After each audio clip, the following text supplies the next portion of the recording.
សួស្តីអ្នកទាំងអស់គ្នា Welcome back សូមស្វាគមន៍មកកាន់ភោជនីយដ្ឋានបាយ័នម្ដងទៀតហើយកន្លែងមានម្ហូបឆ្ងាញ់ឆ្ងាញ់ឥឡូវខ្ញុំបានមកដល់ហាងបាយ័នហើយសាខាមួយទៀតនេះពេលដែលខ្ញុំបានដើរចូលទៅដល់ហើយអត់មានខ្វះកន្លែងអង្គុយទេសម្រាប់ outdoor ខាងក្រៅនេះគឺមានកន្លែងអង្គុយច្រើនម្លប់ហើយមាន playground សម្រាប់កូនក្មេងអាចមកលេងបានទៀត and of course ខាងក្នុងមានម៉ាស៊ីនត្រជាក់អាចអង្គុយស្រួលបានហើយនេះណាគឺជានំមូលីនំខ្មែរយើងនេះឆ្ងាញ់ឆ្ងាញ់ហើយក៏មានម្ទេសឆាខ្ទឹមជ្រក់អីហ្នឹងមានទាំងអស់ខ្ញុំចូលចិត្តនំដង្កូវជាងគេ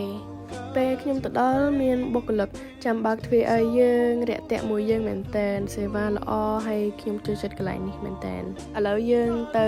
មុខម្ហូបម្ដងមានច្រើនណាស់អត់ខ្វះទេមានសិតតាមុខម្ហូបរបស់ខ្មែរយើងហើយមានច្រើនទៀតនៅក្នុងម៉ឺនុយអាចជ្រើសរើសបាន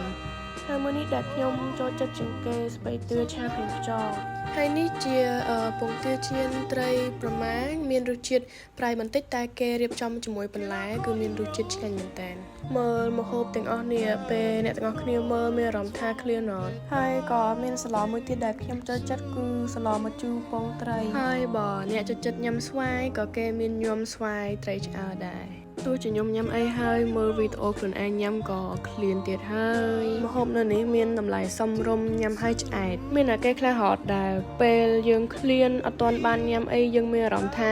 មួម៉ៅខឹងគេខឹងឯងដល់ពេលញ៉ាំអីឆ្អែតហើយមានអារម្មណ៍ថាសប្បាយចិត្តវិញខ្ញុំវិញចឹងហ្មងតោះយើងមកដល់ចុងក្រោយហើយគឺទឹកសម្រង់របស់គេឆ្ងាញ់មែនទែនញ៉ាំហើយមានអារម្មណ៍ថា refreshing មែនទែន Parking place របស់គេធំណាស់ចឹងអ្នកទាំងអស់គ្នាបើចាំបារម្ភថាអត់ដឹងចតឡានកន្លែងណាទេខ្ញុំ recommend អ្នកទាំងអស់គ្នាឲ្យមកសាកកន្លែងនេះហើយអរគុណច្រើនសម្រាប់ទស្សនាវីដេអូនេះ See you next time bye bye